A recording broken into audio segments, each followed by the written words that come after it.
सल्लल्लाहु अलैहि वसल्लम ने बयान फरमाया, वशाबुन नशा फी इबादतिल्लाह, वो नौजवान जिसने अपनी जवानी को अल्लाह की इबादत में गुजार दी, जिसने अपनी जवानी को अल्लाह की इबादत में लगा दी। आज जब कहा जाता है नौजवानों से नमाज पढ़िए, रोज़ा रखें, नहीं मौलवी साहब अभी उम्र क्या हुई है, जब उम्र होगी, एज होगी तब देखा जाएगा। अभी तो उम्र मस्ती करने की है, अभी तो उम्र गुनाह करने की है, अभी तो उम्र गैर इस्लामी कामों में शरीक होने की है, अभी उम्र ही क्या हुई है। मेरे भाई और दोस्तों, हम में से कोई ऐसा आदमी है जो ये गारंटी दे सकते हैं कि बस मैं जवानी के हालत में हूँ, अभी जवानी के दहलीज पर मैं पैर रखा हूँ, मैं बुढ़ापे तक पहुँचूँगा, बुढ़ापे तक मैं जाऊँगा? ये गारंटी कोई दे सकता है? एक सेकंड का तो गारंटी कोई नहीं दे सकता। तो फिर हम नौजवान ये कैसे कह देते हैं कि अभी उम्र तो है ऐसा करने की, वैसा करने की। अरे ये सिर्फ नौजवान भाई नहीं, नौजवान बहनें, मैं उनसे भी कहना चाहूँगा जो पर्दे का एहतमाम नहीं करती, पर्दे का पासो लिहाज नहीं रखती, कि अरे अभी अगर जवानी की हालत में पर्दा करने लगूं तो बूढ़ी बूढ़ी लगेगी। अभी पर्दा क्या है, अभी नौजवान है, अभी जवानी है बदन के अंदर, शरीर के अंदर, अभी पर्दा क्या? अरे पर्दा तो उसी वक्त है जब आपके अंदर जवानी है, आपके अंदर जवानी है तभी पर्दा है। जब जवानी ख़त्म हो जाए तब तो पर्दा के अंदर रुखसत भी है, छूट भी है, मोहलत भी है। जवानी जब ख़त्म हो जाती है, बुढ़ापे की हालत में पहुंच जाती है माएँ और बहनें, तो आप लोगों के लिए रुखसत है, छूट है। अगर कुछ पर्दा ना भी करें तो छूट है, लेकिन जवानी की हालत में छूट नहीं है, जवानी की हालत में रुखसत नहीं है, जवानी की हालत में मोहलत नहीं है। और ऐसी हालत में हम पर्दा करने के लिए तैयार नहीं होते, नमाज पढ़ने के लिए तैयार नहीं होते, अल्लाह की इबादत करने के लिए तैयार नहीं होते। जवानी की इबादत सबसे बेहतरीन इबादत होती है। जवानी में आपका बदन, आपका शरीर, आपका बॉडी पूरा साथ देगा, तमाम के तमाम चीज़ों को आप अच्छी तरीके से कर सकेंगे। लेकिन जब बुढ़ापे तक पहुंच जाएंगे तब वो ताकत, वो शक्ति, वो पावर, वो बल आप और हमारे अंदर नहीं रहेगा। हम अच्छी तरीके से सब काम नहीं कर पाएंगे, पेशाब का ठीक ठिकाना नहीं होगा, बदन के अंदर तकलीफ, बदन के अंदर परेशानी, बदन के अंदर तकलीफ, परेशानी, उठने में परेशानी, बैठने में परेशानी, खाने में परेशानी, सोने में परेशानी, सोने से जागने में परेशानी, तमाम चीज़ों में परेशानी ही परेशानी होगी। उस वक्त इबादत जो करेंगे उससे कई गुना ज़्यादा बेहतर इबादत है जवानी की इबादत। तो नबी सल्लल्लाहु अलैहि वसल्लम ने क्या फरमाया? वशाबुन नशा फी इबादतिल्लाह। नंबर 2, उन तमाम के तमाम नौजवानों को अल्लाह तबारक व तआला अर्श के साए तले जगह देगा। नशा फी इबादतिल्लाह, जिसने अपने जवानी को अल्लाह की इबादत में लगा दिया, जिसने अपने जवानी को मस्तानी नहीं किया, जिसने अपनी जवानी को गुनाहों के कामों में नहीं लगाया, जिसने अपने जवानी को गैर इस्लामी कामों में नहीं लगाया, जिसने अपने जवानी को कुकर्म में नष्ट नहीं किया, जिसने अपने जवानी को अश्लील वीडियो देख करके ख़त्म नहीं किया, ऐसे तमाम के तमाम नौजवानों को अल्लाह तबारक व तआला अर्श के साए तले जगह देगा, जिस दिन अल्लाह के साए के अलावा कोई साया नहीं होगा। और आप देखिए नौजवानों ने इससे पहले कौन कौन से अमाल किए हैं इस्लाम की खातिर। आप सूरह कहफ उठा करके देखें, सूरह कहफ सूरह नंबर 18 आयत नंबर 13 के अंदर अल्लाह तबारक व तआला ने जवानों के बारे में बयान किया, नौजवानों के बारे में बयान किया। नहनु नकुस्सु अलैका नबाहुम बिल हक, ऐ अल्लाह के नबी हम आपके सामने नहनु नकुस्सु अलैका नबाहुम बिल हक, ऐ नबी सल्लल्लाहु अलैहि वसल्लम हम आपके सामने सामने उन तमाम के तमाम नौजवानों की कहानी को बयान कर रहे हैं बिलहक, हक के साथ। इन्नहुम फितिया, वो चंद नौजवान थे, आमनु बिरब्बिहिम, जिन नौजवानों ने अपने रब के ऊपर ईमान लाया, अपने रब को इकरार कर लिया। वज़िदनाहुम हुदा, और हमने उन नौजवानों के दिलों में ईमान को भी बढ़ा दिया, ईमान को भी ज्यादा कर दिया। ये वाकया क्या है, आप तफसीर उठा करके देखेंगे, आपको पता चलेगा वो कहानी क्या है। सूरह कहफ के अंदर जो नौजवानों की कहानी को अल्लाह ताला ने बयान किया है, बड़ा ही अजीब कहानी है, बड़ा ही आश्चर्यजनक कहानी है। उन नौजवानों को अल्लाह तबारक व तआला ने एक गार के अंदर, एक पहाड़ के गुफा के अंदर अल्लाह तबारक व तआला ने 1 साल नहीं, 2 साल नहीं, 3 साल नहीं, बल्कि 309 साल तक अल्लाह तबारक व तआला ने नींद की हालत में रख दिया। वो कहानी क्या है, ज़रा मुख्तसर अंदाज में आपके सामने मैं बयान करता जाऊं। अल्लाह तबारक व तआला ने उन नौजवानों के बारे में जो बयान किया, एक ये तफसीर के अंदर 2 कौल हैं। कुछ लोगों ने बयान किया कि ये जो नौजवानों की कहानी है, ये ईसा अलैहिस्सलाम के ज़माने के नौजवान थे। कुछ मुफस्सिरीन इकराम ने कहा है कि बल्कि ये नौजवान ईसा अलैहिस्सलाम से भी पहले आए थे। इन लोगों ने क्या किया, उनके ज़माने में एक दिकियानुस नामी बादशाह था जो अपनी इबादत करने पर लोगों को मजबूर किया करता था। लोगों को कहा करता था कि मैं ही तुम्हारा भगवान हूँ, मैं ही तुम्हारा ईश्वर हूँ, मैं ही तुम्हारा रब हूँ, मैं ही तुम्हारा इलाह हूँ, मेरी इबादत किया करो, मेरी पूजा पाठ किया करो। अब इन नौजवानों ने क्या किया, इन नौजवानों के दिलों के अंदर अल्लाह तबारक व तआला ने ये बात बैठा दी कि अगर कोई इबादत के लायक है, अगर कोई पूजा पाठ के लायक है, अगर कोई उपासना के लायक है, वो अल्लाह तबारक व तआला है। उन लोगों ने चुपके चुपके अल्लाह को याद करने लगा, अल्लाह की इबादत करने लगा। कुछ दिनों के बाद बादशाह को पता चल जाता है कुछ नौजवान हैं जिन नौजवानों ने मेरी इबादत से बगावत कर लिया है, मेरी इबादत करने से इनकार कर दिया है, मेरी इबादत करने के लिए वो तैयार नहीं है। उन नौजवानों को बुलाया जाता है, दरबार में बुला करके जब बादशाह पूछते हैं, ऐ नौजवानों को क्या मामला है, क्या माजरा है, क्या बात है, क्या तुम लोगों ने हकीकत में मेरी इबादत करने से इनकार कर दिया है। उन नौजवान ने उन्हें बबांगे दोहल ऐलान कर दिया, बादशाह के सामने ईमानी जज्बा का इजहार किया। वो ईमानी कुव्वत थी, ईमानी ताकत थी, जिस ताकत के बलबूते पर बादशाह दिकियानुस बादशाह, जिस बादशाह के सामने कोई अपनी जुबान भी नहीं खोल पाता था, ये नौजवान जाकर के दरबार में बबांगे दोहल ऐलान करता है, हाँ बादशाह साहब, हम अल्लाह की इबादत कर रहे हैं, हम अल्लाह को इलाह मानते हैं, हम अल्लाह को माबूद मानते हैं, हम आपकी इबादत करने के लिए तैयार नहीं, हम आपकी पूजा नहीं कर सकते हैं।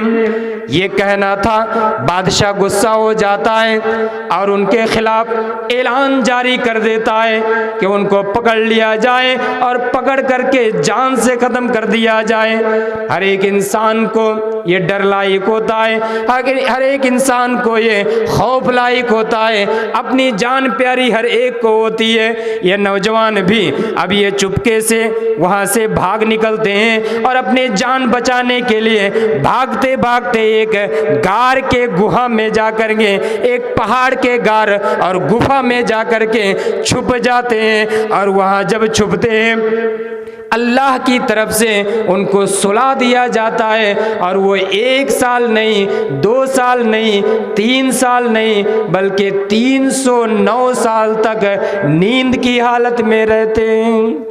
अल्लाह तबारक व तआला इन नौजवानों की हिफाजत करता है। क्यों?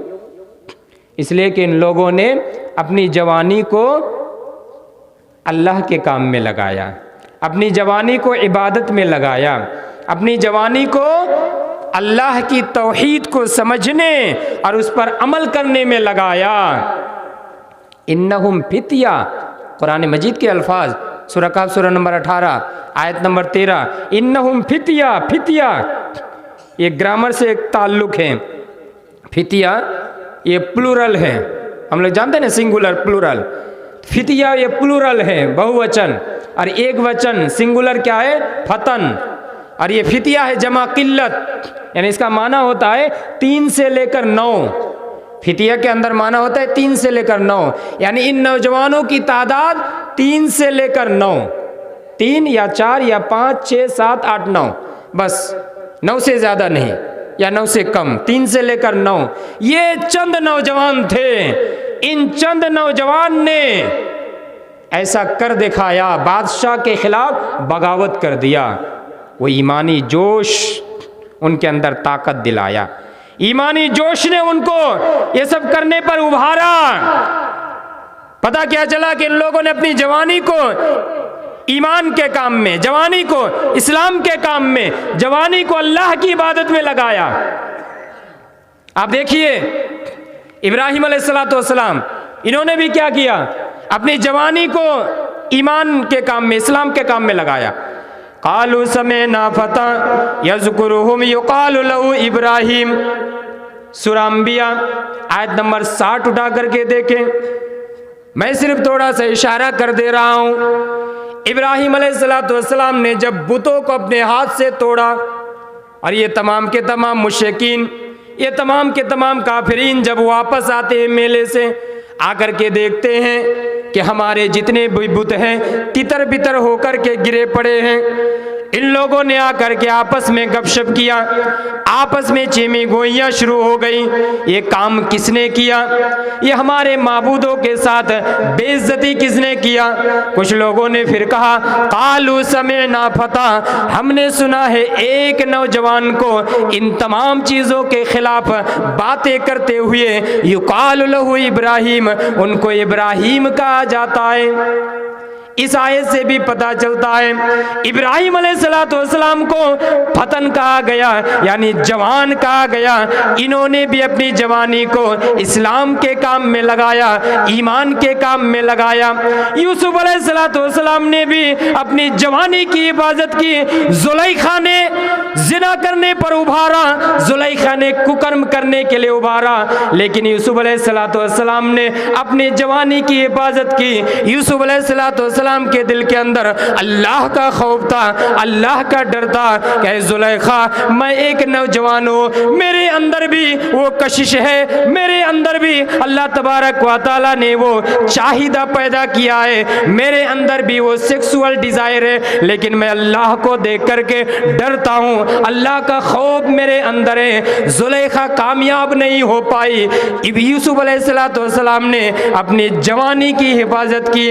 आज हम नौजवान कहाँ जा रहे हैं? आज हम नौजवान अपनी जवानी को अश्लील वीडियो देखते हुए पूरी रात खत्म कर देते हैं। हमें पूरी रात खत्म हो जाती है, नींद नहीं आती है, अश्लील वीडियो पर अश्लील वीडियो देखते जाते हैं। ये आज हमारी जवानी है, ये आज हम अपने जवानी के हालात में काम कर रहे हैं। आज ज़रूरत इस बात की है कि हम जवानी की हालत को अल्लाह के काम में लगाए, जवानी को हम अल्लाह की इबादत में लगाए। जवानी की हालत में माँ और बहनें, हम जवानी की हालत में पर्दा करने का एहतमाम करें। वो नौजवान जिसने अपनी जवानी को अल्लाह की इबादत में लगा दिया, अल्लाह तबारक व तआला कल क़यामत के दिन उसे अर्श के साए तले जगह देगा।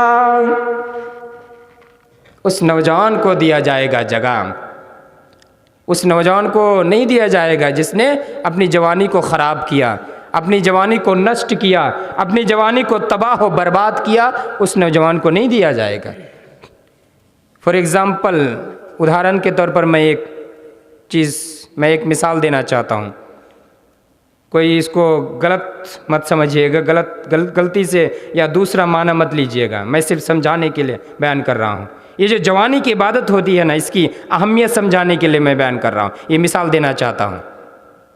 मान लीजिए कोई जिस्म फरोश औरत है, वेश्या जिसको हम अपनी ज़ुबान में कहते हैं, जो अपने जिस्म को बेच कर के रुपया कमाती है। अब वो पूरी जिंदगी, पूरा जीवन अपने जिस्म को बेचा और रुपया कमाया, और जब उसकी जवानी ख़त्म हो गई, कशिश ख़त्म हो गई, उसके जिस्म में जो एक अट्रैक्शन था वो ख़त्म हो गया, अब वो मजबूर होकर के अगर कहे कि आज से मैं तौबा कर रही हूँ, मैं आज से अपने जिस्म नहीं बेचूंगी, तो ऐसे तौबा से कोई फ़ायदा है? ऐसे इस्तिग़फ़ार से कोई फ़ायदा है? मजबूर होकर के अगर वो कहे, फिर भी अल्लाह तबारक व तआला अगर चाहे तो माफ़ कर सकता है, वो अलग बात है। लेकिन अहमियत को आप समझिए कि जब उसके अंदर कशिश थी, अट्रैक्शन था, जब नौजवान उसको देखता, ऐसी हालत में वो अपना जिस्म बेचती रही, आखिर में मजबूर होकर के कि अब कोई ग्राहक नहीं आएगा, कस्टमर नहीं आएगा, अब वो मजबूर होकर के कह रहा है कि मैं आज से तौबा कर रही हूँ। ऐसे तौबा से कोई फ़ायदा नहीं। इसी तरह जवानी रहते हुए हम जो इबादत करेंगे, जवानी रहते हुए हम अल्लाह को याद करेंगे, अल्लाह का जिक्र करेंगे, वो हमारे लिए कामयाबी का रास्ता आसान करेगा। जवानी रहते हुए हम पर्दा का एहतमाम करेंगे, उसकी अहमियत है। जवानी जब ख़त्म हो गई तब तो आपकी तरफ कोई देखेगा भी नहीं। उस वक्त पर्दा करके आप क्या करेंगे? क्या फ़ायदा उस वक्त पर्दा करके? और उस वक्त इबादत करेंगे जिस वक्त ना पेशाब का कोई ठिकाना, ना पाखाने का कोई ठिकाना, ना आप खाना खा सकते हैं सही तरीके से, ना सही तरीके से सो सकते हैं, ना सही तरीके से आप उठक बैठक लगा करके सही तरीके से नमाज अदा कर सकते हैं। ऐसी हालत में जो इबादत करेंगे, उस इबादत से लाख गुना बेहतर इबादत है जवानी की इबादत। इसलिए आज ज़रूरत इस बात की है कि अपनी जवानी को हम इस्लाम के काम में लगाएं। अपनी जवानी को, वो चल रहा है ना आजकल, पठान मूवी देखने में ना लगाएं अपनी जवानी को। ये बहुत सारे मुसलमान समझते हैं, पठान मूवी देखने जाते हैं और ये समझते हैं कि अंधभक्तों ने एक बवाल मचाया और हम अगर फिल्म देखने जाएंगे तो ये बड़ा हम अच्छा काम कर रहे हैं। ये बहुत सारे नौजवान समझते हैं। हालांकि फिल्म देखना कोई अच्छा काम नहीं है, वो अंधभक्त कर रहे हैं। उसके बहकावे में आकर के आप गुनाह मत कीजिए कि वो एक्टर मुसलमान है। कहाँ मुसलमान है? जो पूजा भी करता है, कुछ भी करता है, अल्लाह की इबादत भी करता है, वो कैसा मुसलमान? वो अगर मुसलमान हो जाए तो मक्का के मुशरिकीन भी मुसलमान हो जाएंगे। मक्का के मुशरिकीन वो भी अल्लाह को रब मानते थे, सब कुछ मानते थे। अगर वो मुसलमान हो जाए, ये एक्टर मुसलमान हो जाए, तो वो भी मुसलमान हो जाएंगे।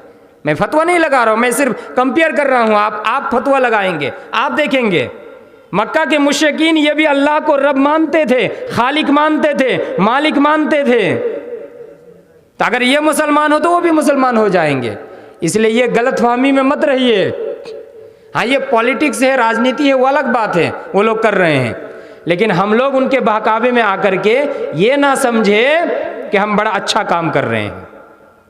हमने उसको ब्लॉकबस्टर करके, हमने उसकी कमाई को बढ़ा करके। कुछ दिन पहले एक न्यूज़ में आया कि हैदराबाद के अंदर एक आदमी ने क्या किया, पूरे हॉल को बुक कर लिया है 10 दिन के लिए। एक मुसलमान पूरे हॉल को 10 दिन के लिए बुक कर लिया है। कितना पैसा है? मुसलमानों के पास बड़ा पैसा है, धन दौलत है। लेकिन ये मुसलमान कब सुधरेंगे और कब अपने रुपया पैसा को, धन दौलत को इस्लाम के काम में लगाएंगे? इनको अगर कहा जाए मस्जिद में एक मकतब चलाने के लिए वहां रुपया पैसा की जरूरत है, एक पैसा नहीं निकलेगा। लेकिन वो 10 दिन के लिए एक फिल्म हॉल को बुक कर सकता है। ये ऐसा मुसलमान है। इसलिए आज ज़रूरत इस बात की, आज हमें अपने अंदर परिवर्तन लाने की ज़रूरत है। आज हम कहाँ जा रहे हैं? ये सब बात करते हैं ना तो बहुत सारे लोग क्या कहते हैं जानते हैं? अरे मौलवी साहब, आप लोग जो भी कहिए, वो पठान मूवी तो ब्लॉकबस्टर होकर ही रहेगा। वो तो लाखों करोड़ों रुपया कमा रहा है। अरे कमाएगा ही तो, कमाएगा, मेरे कहने से कुछ फर्क नहीं पड़ेगा। लेकिन अगर मेरे कहने से यहाँ का एक भी नौजवान, एक भी आदमी, अगर उनके दिल तक मेरी बात पहुँच जाए तो आज की ये मेरी तकरीर कामयाब। एक भी आदमी अगर समझ लें, एक भी आदमी के अंदर अगर परिवर्तन आ जाए, दुनिया के तमाम लोग अगर गलत रास्ता को इख्तियार करता है और एक आदमी अगर सही रास्ते पर चलता है तो सही वही होगा, वही सही रास्ता होगा। 99 आदमी एक तरफ और एक आदमी एक तरफ, अगर ये सही रास्ता है तो अकेला ही सही, लेकिन वो सही रास्ता है। वो कमाएगा ही, करोड़ों रुपया कमाएगा। वो क्यों? तमाम के तमाम फिल्म कमाता है, करोड़ रुपया कमाता है। इसका मतलब ये नहीं है कि वो सही है। इसलिए वो भगवाधारी अंधभक्त वगैरह के चंगुल में आकर, में बहकावे में आकर के हम ये दिखाने की कोशिश ना करें कि हम बड़ा अच्छा काम कर रहे हैं। ये मैं क्यों कह रहा हूँ? जब से ये फिल्म रिलीज हुई है, आजकल सोशल मीडिया का ज़माना है, फेसबुक पर एक मेरा फ्रेंड है, मैं नाम नहीं लूँगा, उसने दिया है यहाँ हमारे स्टार हॉल कलियाचक में कि इससे पहले कभी इतनी भीड़ नहीं लगी।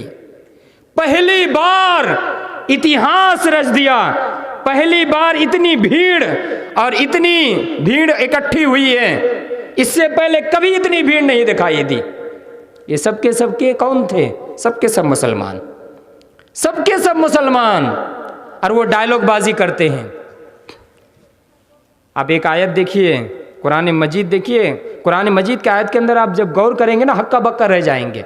सूरह मुनाफिकून के अंदर एक आयत है, मुनाफिकीन के बारे में अल्लाह ताला ने जो बयान किया वो हूबहू हीरो और एक्टर के साथ मिल जाता है। क्या कहा जानते हैं?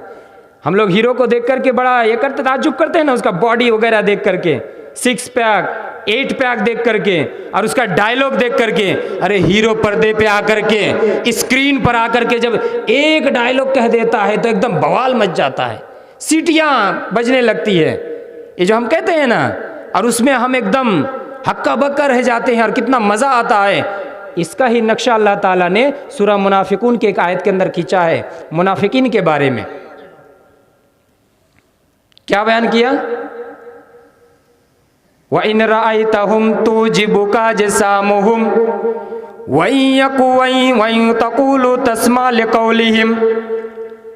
ऐ मुसलमानों, ऐ मोमिनो, अगर तुम मुनाफिकीन की तरफ देखोगे, तुजिबुका जसामुहुम, मुनाफिकीन के जिस्म को देख करके तुम्हें बड़ा ही मज़ा आएगा। मुनाफिकीन के जिस्म को देख करके तुम्हें बड़ा ही ताज्जुब होगा, कितना खतरनाक, कितना हट्टा गट्टा और कितना खूबसूरत जिस्म है, कितना अच्छा बॉडी बिल्डर है, तुम्हें देख करके बड़ा ही अच्छा लगेगा।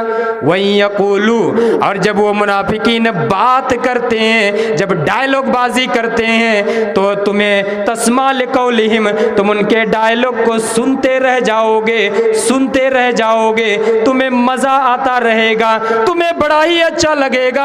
आप जरा इस आयत को अपने सामने रखें और आजकल के जो डायलॉग बाजी होती है, आजकल के जो स्क्रीन पर जो बॉडी दिखाया जाता है, 6 पैक दिखाया जाता है, 8 पैक दिखाया जाता है, डायलॉग पर डायलॉग मारा जाता है, उन्हीं चीजों का नक्शा अल्लाह तबारक व तआला ने इस आयत के अंदर पूरा नक्शा खींच दिया है। जब उनके जिस्म को देखोगे हक्का बक्का रह जाओगे, बड़ा ही मजा आएगा। हाय हाय, कितना अच्छा जिस्म है, कितना अच्छा बॉडी है, कितना अच्छा और कितना खूबसूरत इसने अपने जिस्म को बनाया है। और जब वो बातें भी करेंगे तुम उनकी बातों को सुनते ही रह जाओ। किया जाता है फिल्मों के जरिए, और हम बहुत सारे लोग उसी में मस्तो मगन हो जाते हैं और उसी की नक्काली करने की कोशिश करते हैं और उसी में हम फ़ख्र महसूस करते हैं।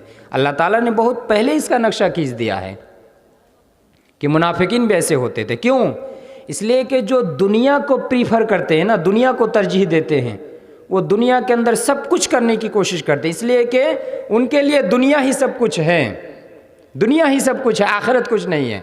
इसलिए वो दुनिया में कैसे रहेंगे, कितना फिट रहेंगे, कैसे बेहतरीन तरीके से ज़िंदगी बिता सकेंगे, उसके पीछे वो पड़े रहते हैं। इसका मतलब ये नहीं है कि मुसलमानों को फिट नहीं रहना चाहिए, मुसलमानों को भी फिट रहने की कोशिश करनी चाहिए, ये अलग ही एक मौजू है। लेकिन बयान करने का मकसद ये है कि मुसलमानों का मकसद सिर्फ ये नहीं होना चाहिए कि दुनिया ही मुझे मिले, नहीं, मुसलमानों का मकसद होगा कि दुनिया के साथ साथ आखिरत भी संवर जाए, आखिरत भी बेहतर से बेहतर हो जाए। इसलिए मैं जो बयान कर रहा था कि दूसरे किस्म के वो लोग या वो नौजवान जिन्होंने अपनी जवानी को अल्लाह की इबादत में गुजार दी, इन तमाम के तमाम नौजवानों को अल्लाह तबारक व तआला अर्श के साए तले जगह देगा।